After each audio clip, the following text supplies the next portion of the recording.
evil now, I can say that.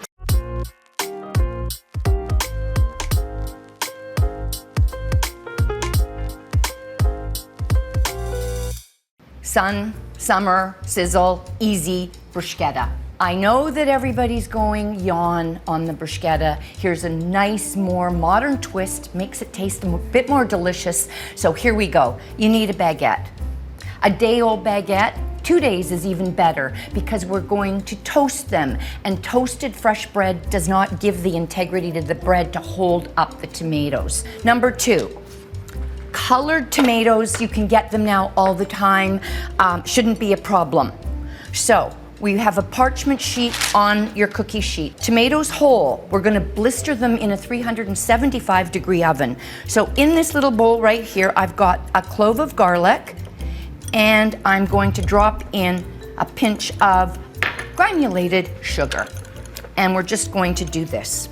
Pretty easy, right? Getting this all sort of worked in with the tomatoes, they're gonna go on flat like so, okay? No heaping or they'll steam. Steaming is not on the recipe. And that's going in the oven. Now, the next step.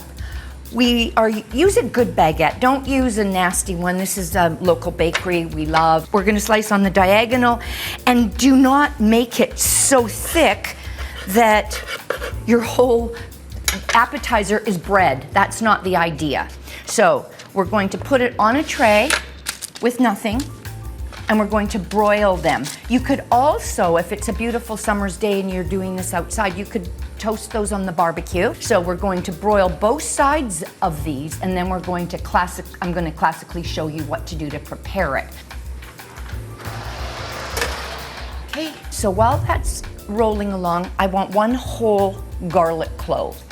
I want really good olive oil, and I want nice salt and pepper.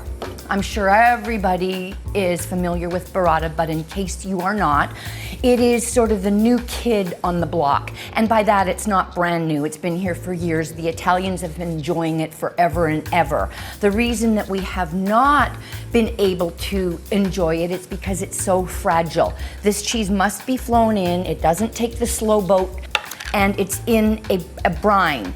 If you want to just use half, keep your fingers out because the pH balance will upset that brine and it will ruin the cheese. So you'd take a nice big spoon, take your burrata ball out, not touching the brine, and save that in case you want to put it back. It is delicious. So when we cut into this, it will ooze all this delicious creaminess of fresh mozzarella and cream.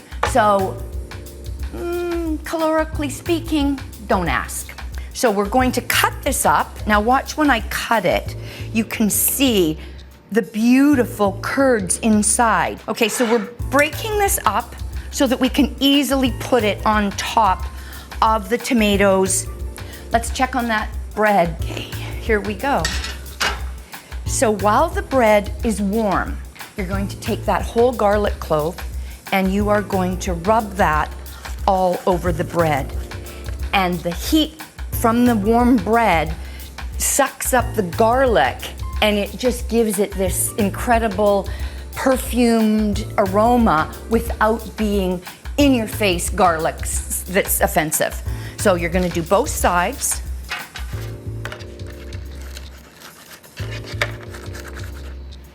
So we're going to use a nice Spanish olive oil, and I'm just drizzling some nice fleur de sel, because remember, those tomatoes are not salted. It was just sugar, garlic, and oil.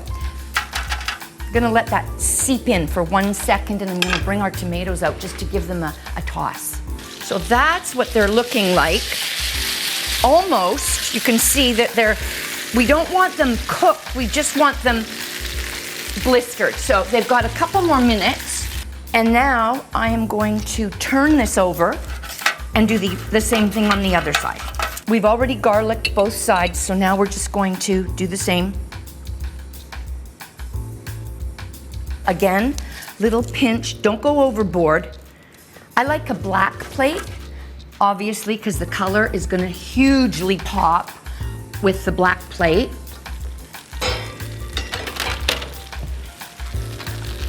You see the blistering?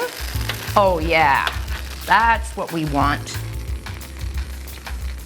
You can maybe wait to cool them down a bit. I'm just trying to do this for time, but you can see the importance of the colored tomatoes because it really jumps. The color just pops in your face. So we're going to do a nice little stack of chiffonade of basil.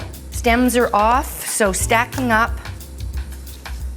And then we're gonna roll them really tight, like a joint, if you know what that is. It's legal now, I can say that.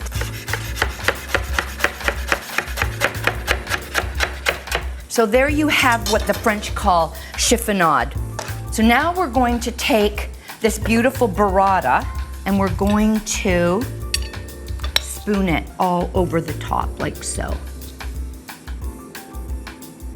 So we're going to take that chiffonade of basil and we're just going to let it dance all over the top. There's nothing better than burrata, basil, tomatoes, all of those things to scream Italian.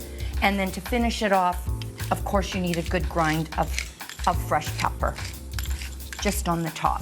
So, easy, fun, summer, delicious. Fly at it, you'll love it. That's amore.